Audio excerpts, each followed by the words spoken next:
రెండు పరిశుద్ధ గ్రంథం నుంచి మనం చదువుకున్న భాగం యోహాను సువార్త 15 16 చదవండి బిగ్గరగా ఎవరైనా. యోహాను సువార్త 15:16 మీరు నన్ను ఏర్పరచుకోలేదు, మీరు నా పేరిట తండ్రిని ఏమి అడుగుదురు అది ఆయన మీకు అనుగ్రహించినట్లు మీరు వెళ్ళి ఫలించుటకు మీ ఫలము నిలిచినటకు నేను మిమ్మల్ని ఏర్పరచుకొని నియమించి తిని. అదే 15వ అధ్యాయం 8వ వచనం కూడా చదువుకుందాం. 8వ వచనం అందరం కలిసి చదువుకుందాం. అందరం కలిసి మీరు బహుగా ఫలించడం వలన నా తండ్రి మహిమపరచబడును, ఇందువలన మీరు నా శిష్యులవుదురు. మీరు బహుగా ఫలించడం వలన, బహుగా ఫలించడం వలన. ఫలించాలంటే ఏం చేయాలి చెప్పండి. మీకు ఒక ప్రశ్న, ఒక విత్తనం ఫలించాలంటే ఏం చేయాలి? భూమిలో కరెక్ట్ ఆన్సర్ చెప్పాలి. ఎవరు చెప్తారో చెప్పు. భూమిలో పడాలంట, నీళ్లు పోయాలంట, ఇంకా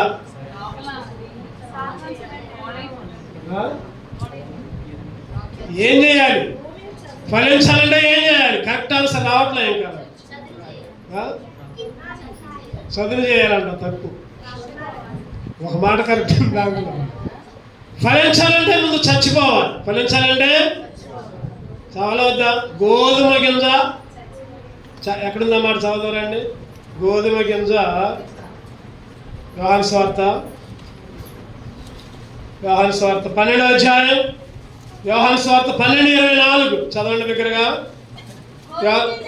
గోధుమ గింజ భూమిలో పడి చావకుండిన ఎడల అది ఒంటిగానే ఉండును, అది చచ్చిన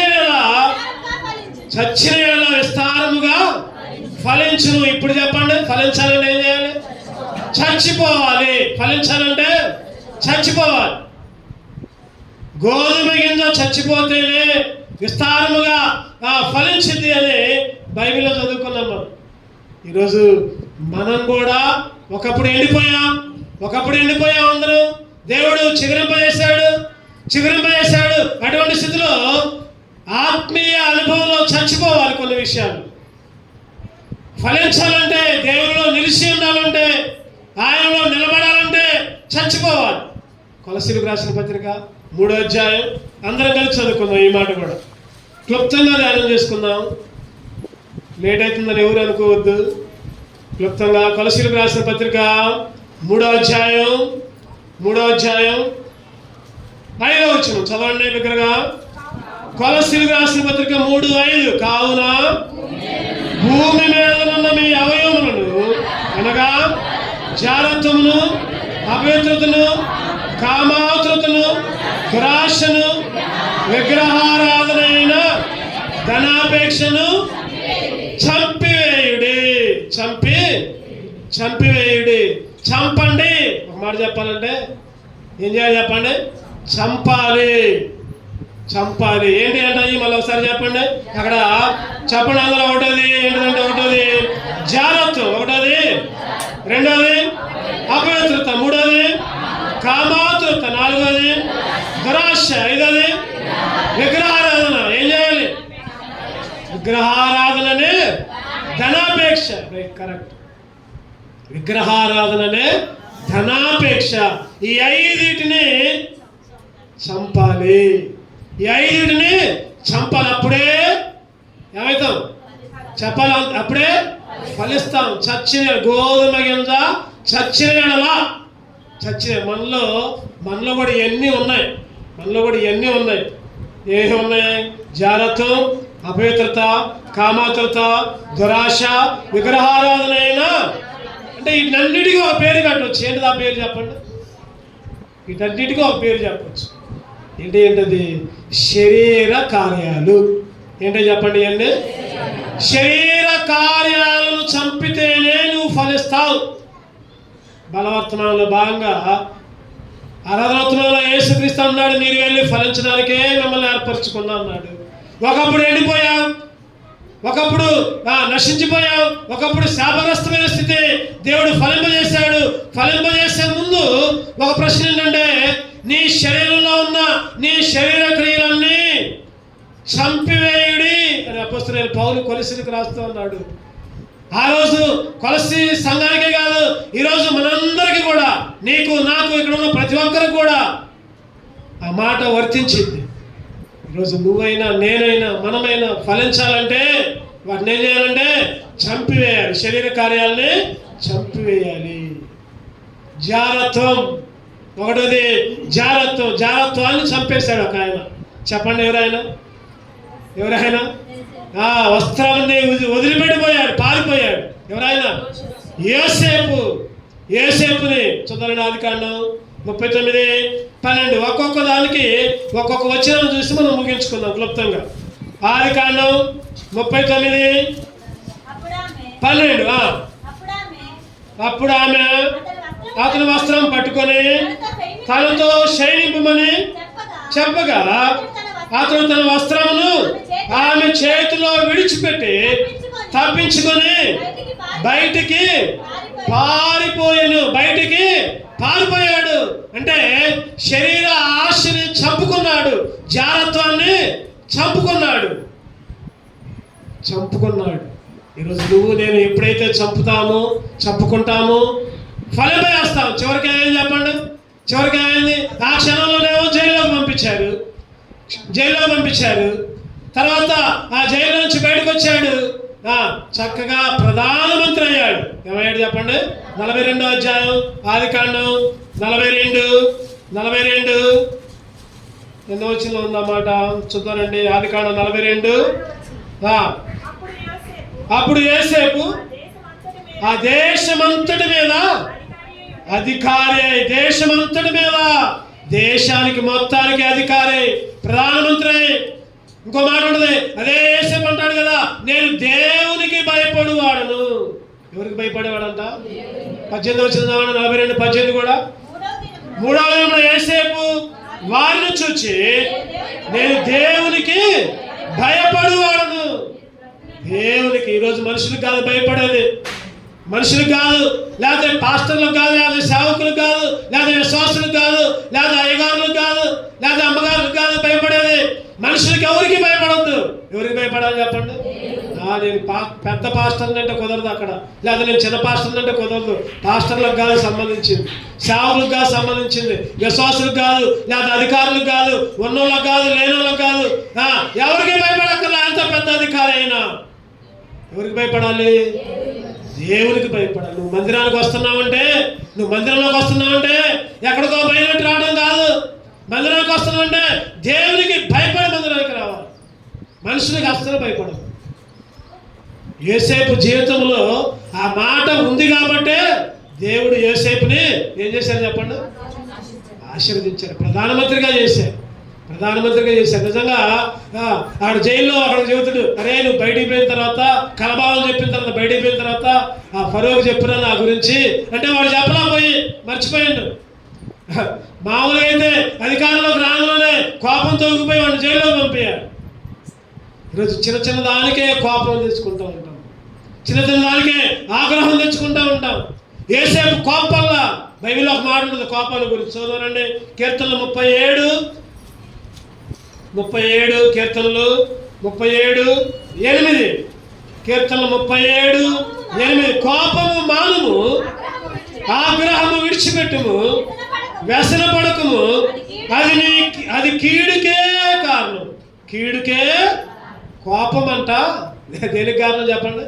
కీడు. నువ్వేమైనా కోపడుతున్నావేమో, మీరేమైనా కోపడుతున్నారేమో, జాగ్రత్త. మీ ఇంట్లో భర్త మీద, భార్య మీద, పిల్లల మీద, లేకపోతే సంఘం మీద, మందిరం మీద, విశ్వాసుల మీద, సేవకుల మీద కోపం వస్తుందేమో. ఆ కోపం దేనికి కారణం చెప్పాలి? కీడుకే కారణం. ఈ కోపాన్ని తగ్గించుకోవాలి. యోసేపు కోపంలా వచ్చాడు, తగ్గించుకున్నాడు, ప్రధానమంత్రి అయ్యాడు. కలభావం చెప్పాడు, ప్రధానమంత్రి అయ్యాడు. జారత్వం అనే శరీర కార్యాన్ని చంపాడు. అందరూ వదిలిపెట్టారు. అందరూ ఏం చేశారు? యోసేపుని అందరూ ఏం చేశారు? చంపుదాం అనుకున్నారు. గుంటలో పడేశారు. గుంటలో పడేశారు. తర్వాత పెద్దవాడు అన్నాడు కదా, అరే ఎందుకు చంపడం, ఎవరికన్నా నమ్ముదాంలే, వాడే అక్కడ బతుకుతులే, పంపించారు. దేశం కాని దేశంలో ఈరోజు ఎవరు నిన్ను విడిచిపెట్టినా, గుర్తుపెట్టుకోండి, ఈ మాట గుర్తుపెట్టుకోండి, ఎవరు నిన్ను విడిచిపెట్టినా, నీ తల్లిదండ్రులు విడిచిపెట్టినా, నీ అన్నదమ్ములు, నీ అక్క చెల్లెళ్ళు, నీ బంధువులు విడిచిపెట్టినా, దేవుడు మాత్రం నిన్ను విడిచిపెట్టడు. దేవుడికి భయపడదు. యోసేపులాగా దేవునికి భయపడు, జారత్వానికి పాపానికి దూరంగా ఉండు.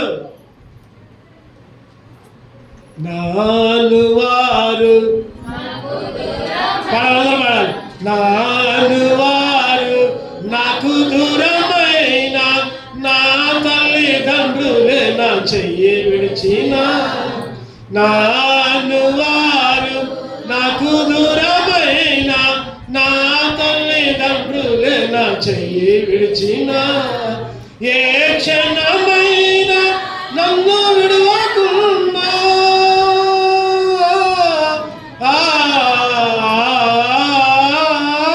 ఏ క్షణమైన నన్ను విడువకుండా నీ ప్రేమతో నన్ను హత్తుకుంటేవే, నీ ప్రేమతో నన్ను హత్తుకుంటేవే, నా తోడుగా ఉన్నవాడవే, నా నడుపు వాడవే, నా పక్షమున నిలుచువాడవే, నా ధైర్యము నీవే యేసయ్యా, నా ధైర్యము నీవే యేసయ్యా, యేసయ్యా యేసయ్యా కృతజ్ఞత స్తుతులు నీకేనయ్యా, కృతజ్ఞత స్తుతులు నీకేనయ్యా.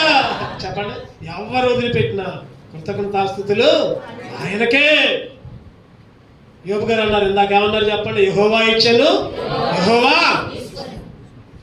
ఈరోజు నీ అనే అన్ని పోయినా, నీకు ఆరోగ్యం బాగలేకపోయినా, నీ తల్లిదండ్రులు, నీ బంధువులు నిన్ను విడిచిపెట్టినా, ఒంటరిగా చేసిన, దేవుడు మాత్రం నిన్ను విడిచిపెట్టేవాడు యేసుక్రీస్తు. నిన్న నేడు రేపు ఏకరీతిగా ఇశ్రాయేలుని కాపాడేవాడు, కునుకడు, నిద్రపోడు, నిన్ను విడిచిపెట్టడు. ఎప్పుడు ఎప్పుడు చెప్పండి, నీ ఇష్టం వచ్చినట్టు జీవిస్తే కాదు, నీ ఇష్టం వచ్చినట్టు నువ్వు బ్రతికితే కాదు. శరీర కార్యాలు విడిచిపెడితే, మొదటిగా ఏ కార్యం చూసుకున్నాం చెప్పండి, జారత్వాన్ని విడిచిపెడితే యోసేపు రెట్టింపు ఆశీర్వాదంతో ప్రధానమంత్రిగా అయ్యాడు. ఇంకో వ్యక్తిని చూద్దారండి, దానియేలు గ్రంథం అపవిత్రత. రెండోది ఎవరంటే అపవిత్రత. అపవిత్రతను వదిలిపెట్టాడు దానియేలు. ఒకటో అధ్యాయం 8వ వచనం చదవండి బిగ్గరగా. దానియేలు 1:8. రాజు భుజించి భోజనమును పానము చేయ ద్రాక్షరసమును పుచ్చుకొని తన్ను అపవిత్రపరచుకొనకూడదని దానియేలు ఉద్దేశించి తాను అపవిత్రుడు కాకున్నట్లు వాటిని పుచ్చుకొనకుండా సెలవిమ్మని నపుంసకుల అధిపతిని వేడుకొనగా అపవిత్రత. రెండో అంశం ఏంటంటే, రెండో శరీర కార్యం ఏంటి చెప్పండి, అపవిత్రత. ఎవరు వదిలిపెట్టారు ఈ శరీర కార్యాన్ని? దానియేలు, షడ్రకు, మేషకు. అపవిత్రత ఏమైతే చెప్పండి, ఏమైతే తింటే? కొంతమంది అనుకుంటారు కదా, ఏమైతేలే తింటే, ఏమైతేలే పండగలప్పుడు పలారాలు పెడుతున్నారుగా, పోయి తిందాంలే. నీకు నువ్వే అపవిత్రత కలగజేసుకోవద్దు దయచేసి. నీకు నువ్వే అపవిత్రుడి కావద్దు.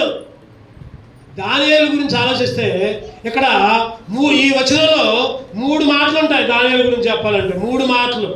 ఏంటిదంటే అది ప్రత్యేకమైన జీవితం. ఒక జీవితం, ఎటువంటి జీవితం అంటే అది అందరూ ఒకేలా ఉన్నారు, దానియేలు ఒక్కడే. నువ్వు రక్షణ పొందావంటే, యేసుక్రీస్తు నమ్ముకున్నావంటే, మందిరానికి వస్తున్నావంటే ఏదో బైబిల్ పట్టుకుని పోవటం రావడం కాదు. ఏదో నేను కూడా క్రైస్తవునే, నేను కూడా విశ్వాసనే, ఆదివారం పోయి వచ్చి ఇక మిగిలిన రోజులన్నీ నీ ఇష్టం వచ్చినట్టు జీవించడం కాదు. ఒక ప్రత్యేకమైన జీవితం. అందుకని అపొస్తలుల కార్యాల్లో 2వ అధ్యాయంలో పేతురు చెబుతా ఉంటాడు, మీరు ప్రత్యేకమైన జీవితాన్ని కలిగి ఉండాలి. రక్షణ పొందిన నువ్వు, బాప్తిసం తీసుకున్న నువ్వు ప్రత్యేకించబడాలి. చదవన్న మాట తీసుకున్న ఎవరన్నా? అపొస్తలుల కార్యాలు ఎన్నో వచనం అది? అపొస్తలుల కార్యాలు 2 ఎన్నో వచనం మాట? ప్రత్యేకమైన జీవితం.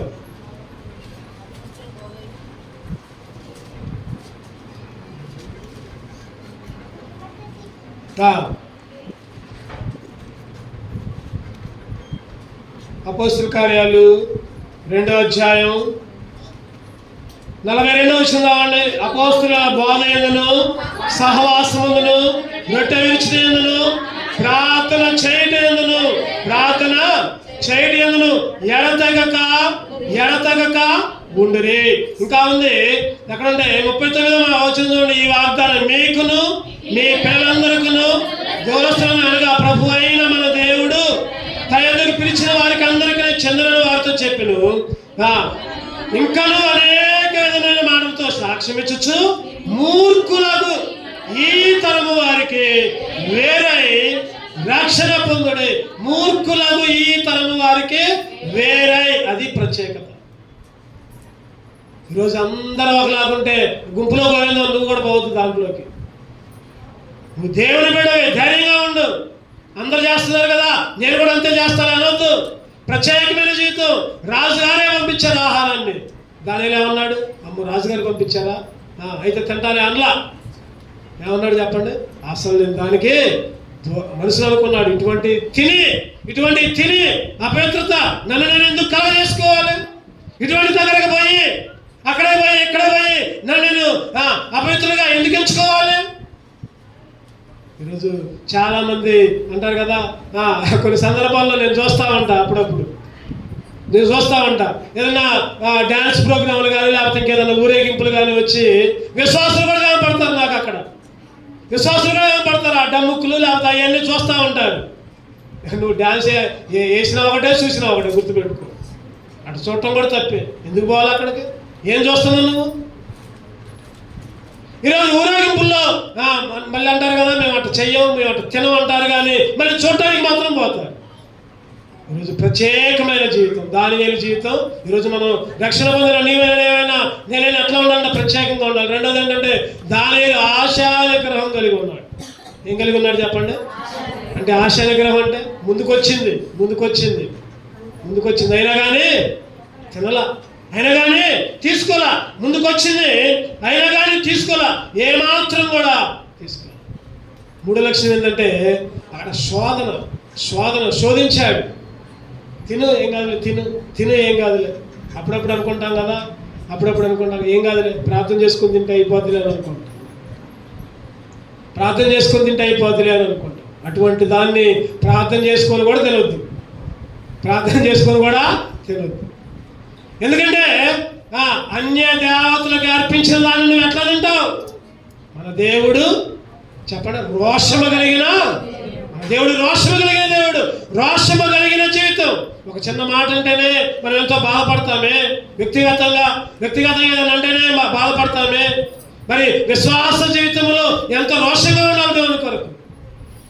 అపవిత్రత అనే దాన్ని అంటకుండా జాగ్రత్తగా చూసుకోవాలి. ఏమాత్రం కూడా 2 కొరింథీ 6:18 చదవనమాట.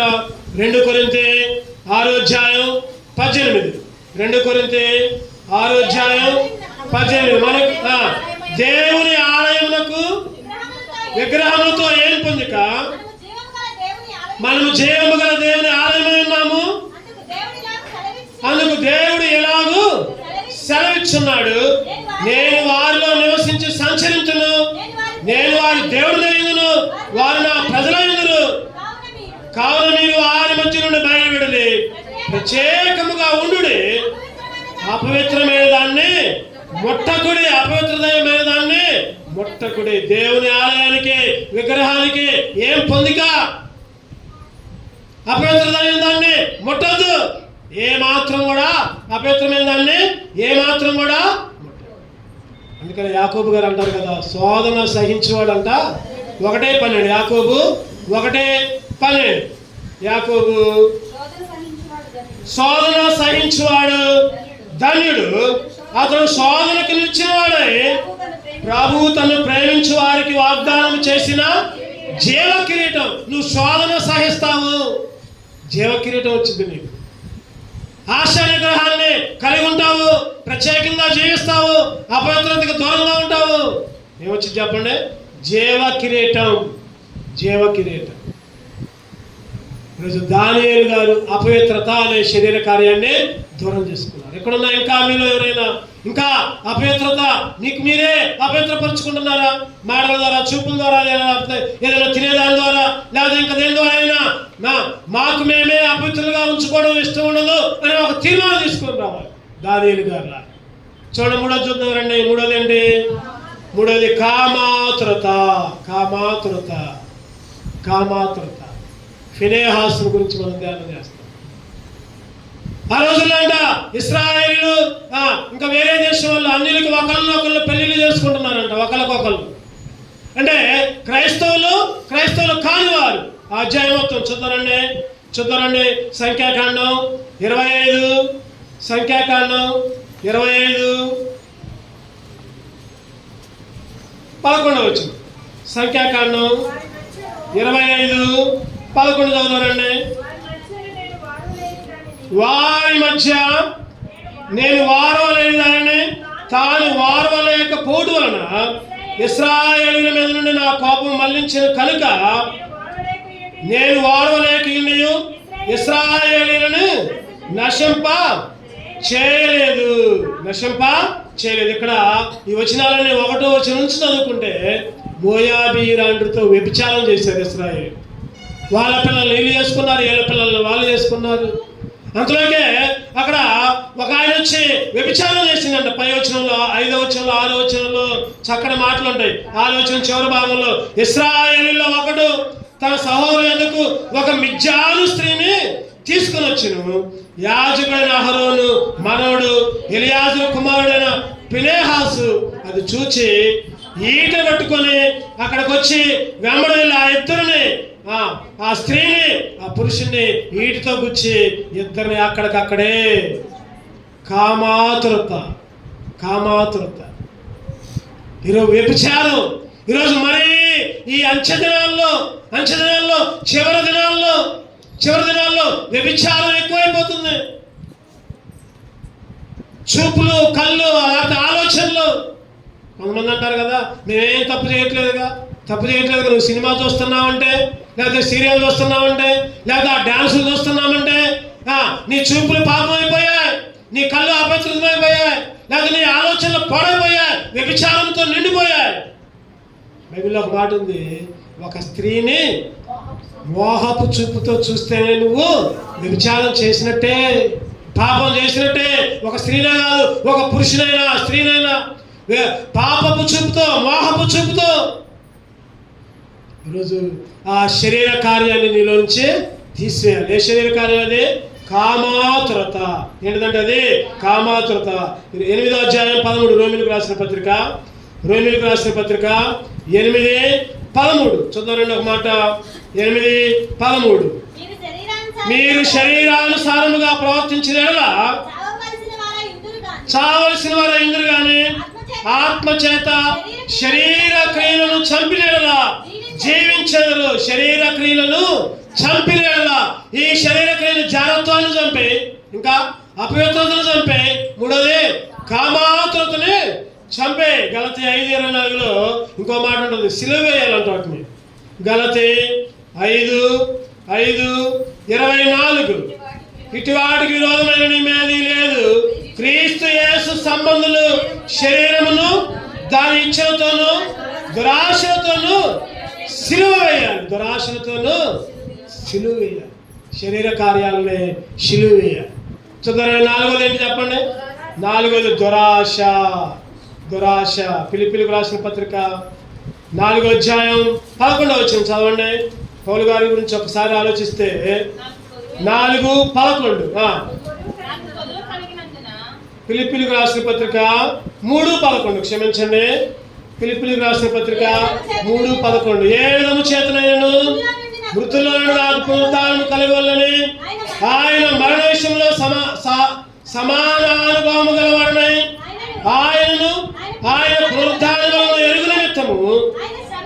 శ్రమల్లో పాలివాడనొకటి ఎటుదో ఎరుగు నిమిత్తము సమస్తము నష్టపరుచుకుని వాటిని పెంటతో సమస్తము నష్టపరుచుకుని పౌలు గారికి ఎంతో ఎంతో సంపాదించుకోవచ్చు. ఏమాత్రం కూడా ఆశ లేదు, దురాశ ఏమాత్రం కూడా లేదు.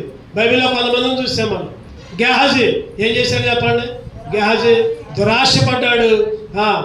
నయమాను ఏదైతే ఇచ్చాడో అన్ని తెచ్చుకొని దాచుకున్నాడు. ఏమేం చెప్పండి? నయమానికి వచ్చిన కుష్టు గెహాజీ సంతానానికి కూడా వచ్చింది. ఇంకొక ఆయన కూడా పట్టు షినారు వస్త్రాలు చూశాడు, కళతో చూశాడు, అయ్యంట తెచ్చుకున్నాడంట, డారా కింద దాచుకున్నాడంట. ఎవరైనా ఆకాను చూశాడు, దురాశతో వచ్చాడు. ఇంకొక ఆయన కూడా భార్యాభర్త ఇద్దరు దురాశపడ్డారు, దేవుడికి ఇవ్వాల్సిన డబ్బునే ఇలా ఎవరాలు అరణ్యా. ఈరోజు ఒక సామెత ఉంటుంది, ఏంటి ఆ సామెత? దురాశ దుఃఖానికి చెడు. చిన్నప్పుడు చదువుకున్న కథలో ఒక కథ ఉంటుంది. ఏంటిదంటది? ఒక సింహం ముసలిదైపోయిందంట. ముసలిదైపోయి వేటాడలేకపోతుంది. అది అందులోకే దారిలో ఒకడు పోతుండు, ఒక రైతు పోతుండు, చేతికేమో బంగారు కడియాలు ఉన్నాయంట. సింహం అంట, అయ్యా నేను అన్ని మానేసా, నేను పవిత్రంగా జపం చేస్తున్నా, రా ఇగో నా దగ్గర ఒక మూట ఉంది, ఈ మూట నీకు ఇస్తా అని అంటే వీడు ఆశపడ్డాడు, పోయాడు, పుడుగులో మునిగాడు. తర్వాత సింహం వాడి మీద పడి చంపి. ఈ కథ అంతా నాకు తెలుసు. ఈరోజు దురాశని దేవుడు అన్నాడు, దురాశనే శరీర కార్యాన్ని చంపు. ఈరోజు దురాశ లోకంలో ఎన్నో కనపడేదంతా మాయ, కనపడేదంతా మోసం, పై తలుకు బెలుకుల వ్యవహారం మొత్తం. ఈరోజు దురాశ నుంచి తప్పించుకోవాలి. ఈరోజు దురాశ అనే శరీర కార్యాన్ని ఇంకా పట్టుకుంటే పౌలు గారు అంటున్నారు, సమస్తమును పెంటగా ఎంచుకుంటున్నాడు, సమస్తమును పనికిరాని దానిగా ఎంచుకుంటున్నాడు. ఈరోజు దేవుని కంటే కూడా ఏది ఎక్కువ వద్దు. దేవుని తర్వాత ఉద్యోగమైనా లేకపోతే ఇంకేదైనా సరే, ఇంకేదైనా ఒక మాట చెప్పాలంటే దేవుని తర్వాతే దానికి ఇస్తారు. ప్రథమ స్థానం ఎవరికి ఇవ్వాలంటే దేవునికే ప్రథమ స్థానం. ఎప్పుడైతే ఆ విధంగా ఉంటావు ఖచ్చితంగా దేవుడు దీవిస్తాడు, ఆశీర్వదిస్తాడు. పౌలు గారికి ఎన్ని శ్రమలు, ఎన్ని ఇబ్బందులు, ఎన్ని కష్టాలు. ఒకప్పుడు ఈడ్చుకొని పోయారు పౌలు గారిని. ఒక ఆయన్ని రాళ్ళతో కూడా చంపారు. ఎవరాయన్ని చెప్పండి? స్టెఫన్ రాళ్ళతో కొట్టారు. మూర్ఖులకు తరవారని గద్దించాడు. అయ్యా ఎందుకంటే చేస్తున్నారు, ఇవాడు చేయకూడదు. అటువంటి స్థితిలో స్టెఫన్ని రాళ్ళతో కొట్టి చంపారు. అయినా కానీ స్టెఫన్ పరలోకానికి వెళ్ళిపోయారు. దేవునితోనే మన ప్రయాణం, దేవునితోనే మన గమ్యం, దేవునితోనే మన నిరీక్షణ. లోకంలో ఎన్నో శ్రమలు వస్తాయి, లోకంలో ఎన్నో ఇబ్బందులు వస్తాయి, లోకంలో ఎన్నో కష్టాలు వస్తాయి. ఆశలు ఈ ఆశలు చూపిస్తూ ఉంటుంది సైతాను. కాబట్టి వాటికి దూరంగా ఉండాలి. ఆకాను శాపగ్రస్తుడైపోయాడు. అననీయ సప్పీరా ఏమయ్యారు చెప్పండి? అననీయ సప్పీరా అక్కడనే చచ్చిపోయాడు. అననీయ సప్పీరా కూడా అక్కడనే చచ్చిపోయాడు. గెహాజీ కుటుంబానికి మొత్తం కుష్ఠవ్యాధి వచ్చింది. ఈరోజు దురాశతో నీ సంతానాన్ని, నీ కుటుంబాన్ని, లేకపోతే నీ వంశాన్ని నాశనం చేసుకోవద్దు. ఎన్ని శ్రమలు వచ్చినా, ఎన్ని ఇబ్బందులు వచ్చినా, ఎన్ని కష్టాలు వచ్చినా, పౌలు గారు అయితే ఒకనొక పరిస్థితులు అంటారు కదా, ఇవన్నీ నాకు అక్కర్లా, నా మట్టుకైతే బ్రతుకుట క్రీస్తే, చావైతే లాభం, చావైతే లాభం. అందుకనే లోకపు శ్రమలు నన్నెదిరించిన, కఠినులు రాళ్ళతో హింసించిన, లోకపు శ్రమలు నన్నెదిరించిన, కఠినులు రాళ్ళతో హింసించిన, స్తెఫను వలె సాగెదా, నే సాగెదా యేసునితో నా జీవిత కాలమంతా, నే సాగెదా యేసునితో నా జీవిత కాలమంతా, యేసుతో నడచెదా, యేసుతో యేసుతో నడచేదా, యేసుతో గడిపేదా, రాగానే వెళ్ళగా. చక్కటి పాట దేవునితోనే. ఎప్పుడు దాకా చెప్పండి, ఎప్పుడు దాకా? జీవిత కాలమంతా, నా జీవిత కాలమంతా. ఈరోజు ఒక తీర్మానం తీసుకోవాలి. ఏదో వస్తున్నావులే పోతున్నావులే, లేదా ఏదో బైబిల్ పట్టుకుంటున్నావులే, ప్రార్థన చేసుకుంటున్నావులే, నామకార్థపు క్రైస్తవత్వం నుంచి విడిపోవాలి. లోకము పరిస్థితి ఎట్లా ఉంది? పరిస్థితి ఎట్లా ఉంది? లోకంలో ఎట్లా ఉన్నారండి ఈరోజు? ఒక మాట చెప్పాలంటే క్రైస్తవులు అట్లా ఉన్నారు, సేవకులు అంతే ఉన్నారు, లేకపోతే విశ్వాసులు అంతే ఉంటున్నారు. ఎట్లా ఉన్నారంటే ఏదో పోదాం వద్దాం, పోదాం వద్దాం, ఆ క్షణం, ఆ గంట, లేకపోతే ఆదివారం ఒక 3 గంటలు చాలే. ఈరోజు ఎన్ని పరిస్థితులు ఎదురైనా, ఎన్ని కష్టాలు వచ్చినా, లోక ఆశ నుంచి మనం బయటపడాలి, శరీర కార్యాల నుంచి మనం బయటపడాలి. చెప్పండి, ఎంతమందిని చెప్పుకున్నాం ఇప్పుడు మనం? ఒకటి జాగ్రత్తం, ఎవరు? యోసేపు. రెండోది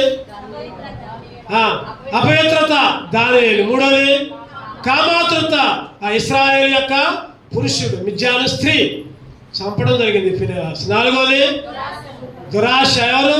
పౌలు గారిని గురించి చెప్పుకున్నాం. చివరిగా ఇంకొకటి చూసుకొని ముగించుకున్నాం. ఆదికాండం విగ్రహారాధనైనా ధనాపేక్ష. ఆదికాండం చివరిగా ముగించుకున్నాం. ఆదికాండం 14:22. ఆదికాండం 14:22. అబ్రహాము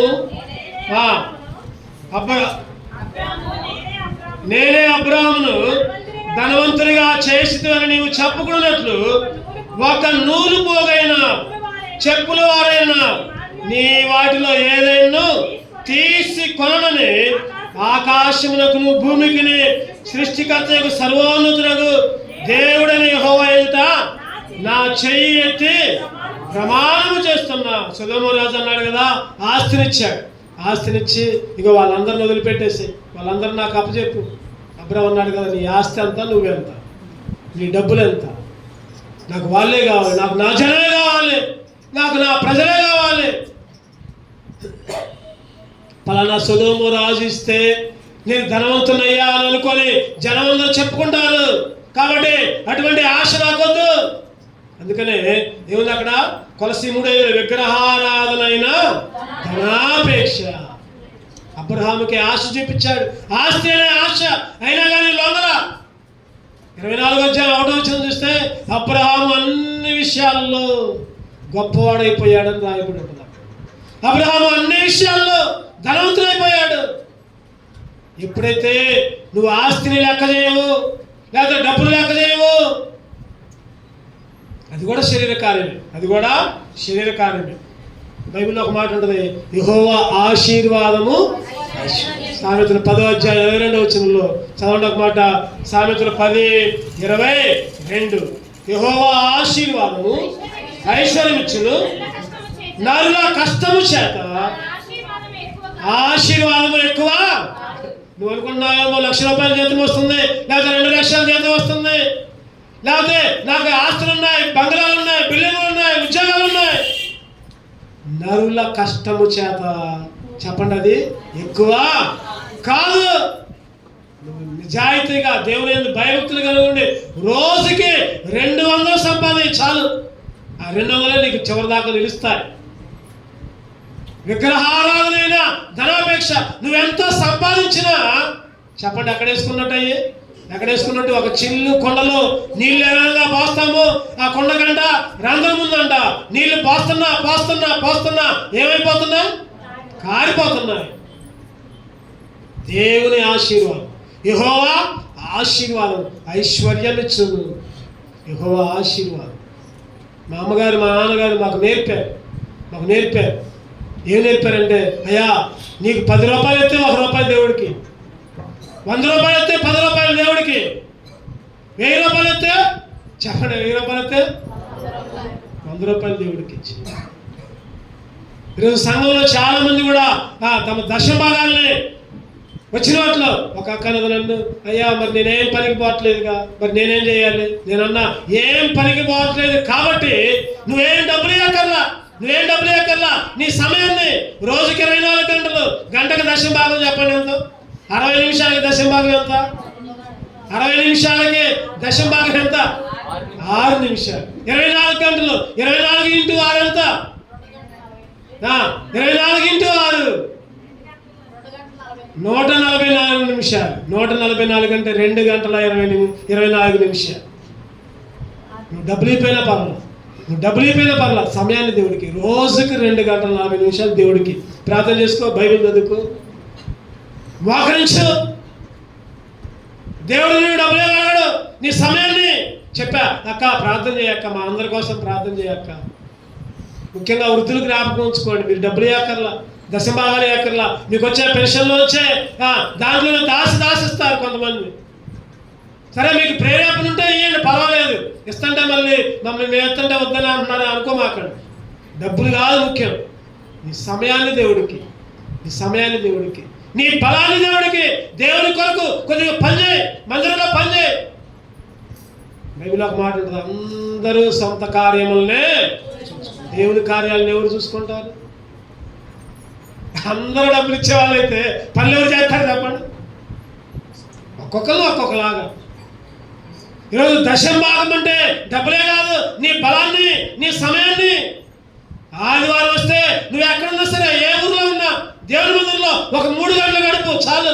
దీవెన నీకు, నీ కుటుంబానికి, నీ పిల్లలకి ఆశీర్వాదం. ఈ ఊర్లోనే కాదు, ఏ ఊర్లో ఉన్నా సరే, ఎక్కడున్నా సరే, నీకు ఎక్కడ దగ్గర అయితే ఆ మందిరానికి వెళ్ళు, దేవుని స్తుతించు. మనుషులు చూడమాకు, పాస్టర్లు చూడమాకు, తోటలు వాళ్ళు అట్టున్నారు, వీళ్ళు వాళ్ళతో వద్దు. నువ్వు దేవుని ఆరాధించు, నమ్మకంగా, హృదయపూర్వకంగా దేవుడి దగ్గర ఉంచాలి. నీ సమయాన్ని ఇయ్యి, నీ బలాన్ని ఇయ్యి. ఇంకా నీకు ప్రేరేపణ వస్తే డబ్బులు ప్రాముఖ్యత కాదు. ఇక్కడ అబ్రహాము ధనాపేక్ష నుంచి విడిపించబడ్డాడు. ఆస్తిని తీసుకోవడానికి ఏమాత్రం కూడా ఇష్టపడాల. అందుకని పౌలు గారు తిమోతికి రాసుకుంటూ 1 తిమోతి 6వ అధ్యాయం 10వ వచనంలో చదవడం ముగించుకుందాం. ఇక 1 తిమోతి 6:10. 1 తిమోతి 6:10. ఎందుకనగా ధనాపేక్ష సమస్తమైన కీడులకు మూలం.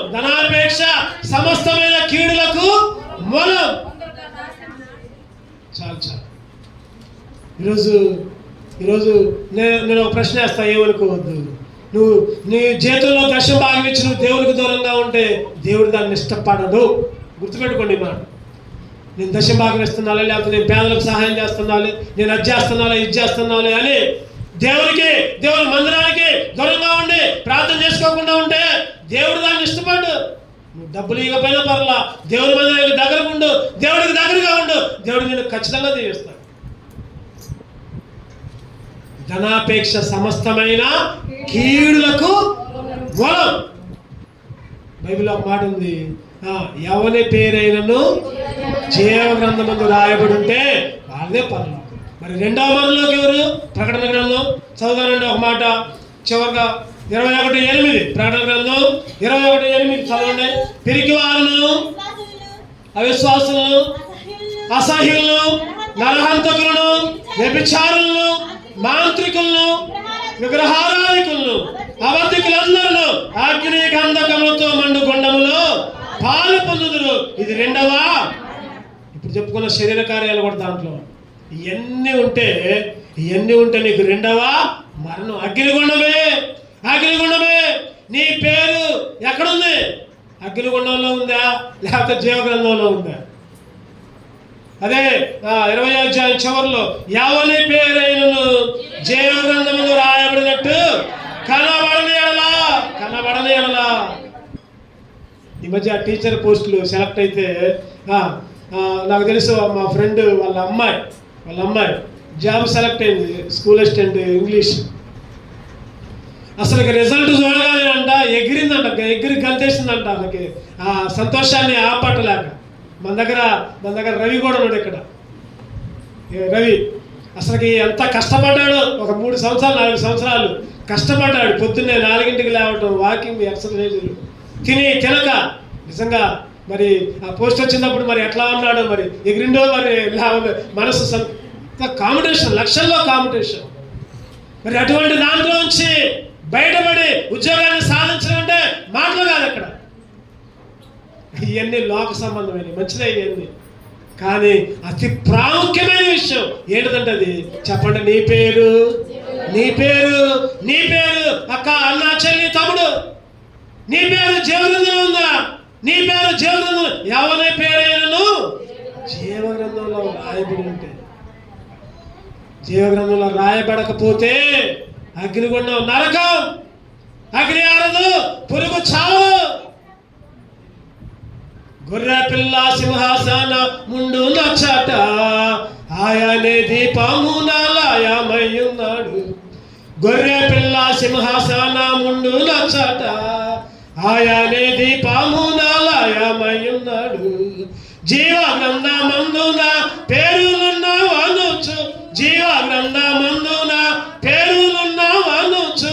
మనము వెళ్ళదాము నిశ్చయముగా, నిశ్చయముగా మనము వెళ్ళదాము నిశ్చయముగా, నిశ్చయముగా. దేవుడొక్క నగరం మన కొరకై, దేవుడొక్క నగరము మీ కొరకై. చెప్పండి, ఏం చేశాడు ఆయన? దేవుడొక్క నగరము మన కొరకై సిద్ధపరచుచుండుటకై, సిద్ధపరచుచుండుటకై. మనము వెళ్ళేదము నిశ్చయముగా, మనము వెళ్ళేదము నిశ్చయముగా. నీ పేరు జీవగ్రంథంలో ఉంటే పరలోకంలోకి వెళ్తావు. జీవగ్రంథంలోకి లేకపోతే చెప్పండి, నరకం, అగ్నిగుండం, రెండవ మరణం. శరీర కార్యాలని ఏం చేయాలి చెప్పండి? ఇప్పుడు ఏం చేయాలి చెప్పాలో చెప్పాలి, చంపివేయాలి. నువ్వు ఆయన శరీరంలో, ఆయన రక్తంలో చేసినప్పుడు నీ శరీర కార్యాలు అంతే ఉంచుకొని, శరీర ఆశలు అంతే ఉంచుకొని బలలో చేవేస్తే అగ్నిగుణంలోకి వెళ్తాం, నరకంలోకి వెళ్తాం, పాపంలోకి వెళ్తాం. నువ్వు అనుకోవచ్చు, నేను బాగానే ఉన్నాలే, బాగానే పెరుగుతున్నాలే, నాకేం తక్కువ లేదులే అని అనుకోవచ్చు. చనిపోయిన తర్వాత ఏంటి నీ పరిస్థితి? చనిపోయిన తర్వాత అసలు జీవితం ప్రారంభమవుతుంది. తొమ్మికత్తులు అంటా ఉంటాడు కదా, ఒకని ఆయుష్ అంట బతికితే 70, అధిక బలం ఉంటే 80, అవి కూడా ఆయాసకరాలు. రేపేమి సంభవిస్తుందో నీకు తెలియదు మిత్రమా, రేపేం జరుగుతుందో తెలియదు. ఈ మధ్య నిన్ననే ఒక న్యూస్ చూశాను. అప్పుడే అంతకుముందు క్రికెట్ మ్యాచ్ ఆడిందంట, మ్యాన్ ఆఫ్ ది మ్యాచ్ కూడా వచ్చిందంట. తర్వాత ఫ్లైట్ ఎక్కారంట, 3 ఆఫ్ఘనిస్తాన్ క్రికెటర్లు చచ్చిపోయారు. చూస్తుంటారు న్యూస్లో కూడా. 3 ఒక వ్యక్తి గురించి చెప్పా. నిన్న అంతకుముందు రోజే మ్యాచ్ ఆడినంట, మ్యాన్ ఆఫ్ ది మ్యాచ్ వచ్చిందంట. తెలుసుకున్నాడా? సిరీస్కి బయలుదేరి ఆడటానికి, క్రికెట్ ఆడటానికి విమానంలో బాంబు, 3 చచ్చిపోయారు. రేపేమి సంభవిస్తుందో తెలియదు. ఈరోజే నీది ప్రాణం ఉండగానే రక్షణ పొందు, మానమనసు పొందు, బాప్తిసం తీసుకో. చనిపోయేదాకా దేవుని కొరకు జీవించు. నేను బాప్తిసం తీసుకున్నాలే, నేను రక్షణ పొందాలే అని అనుకోవద్దు. ఎప్పటికప్పుడు పౌలు అంటున్నాడు, నా శరీరాన్ని నేను నలగా కొట్టుకుంటున్నా. ఏంటంత అవసరం? ఈరోజు నీ శరీరాన్ని, ఆశల్ని నలగొట్టుకోవాలి, చంపుకోవాలి. మళ్ళీ ఒకసారి చివరిగా అందరం కలిసి ఆ మాట చదువుకుందాం. కొలస్సీ 3:5 చదువుకొని బలంలోకి వెళ్దాం. కొలస్సీ 3:5 అందరం కలిసి బిగ్గరగా చదువుకుందాం. కావున భూమి మీద మీ అవయవములు అనగా జారత్వమును, అపవిత్రతను, కామాతృతను, దురాశను, విగ్రహారాధన, ధనాపేక్షను చంపివేయుడి. 2 కళ్ళు మూసుకుందాం. ఒక్క క్షణం, ఒక్క నిమిషం. ఇంకా ఏ శరీర కార్యము నీలో చంపే. ఈ మధ్యాహ్న కాలంలో దేవుడు మాట్లాడుతున్నాడు. ఇంకా పెంచి పోషిస్తున్నావా? ఇంకా ఎరువులు వేస్తున్నావా? బలం వేస్తున్నావా? ఇంకా పెరుగని మంచి డైట్ ఇస్తున్నావా? దేవుడు అంటున్నాడు, చంపేయి. నీ శరీర కార్యాన్ని చంపేయి. అక్క, చెల్లి, తమ్ముడు, అన్న, చంపేయి. ఇంకా అట్లనే ఉంటే బాగానే ఉంటావులే కానీ తర్వాత హీనమైన పరిస్థితి. సరి చేసుకుందాం, కళ్ళు మూసుకుందాం, యోగ్యంగా బలలో చేయవేద్దాం.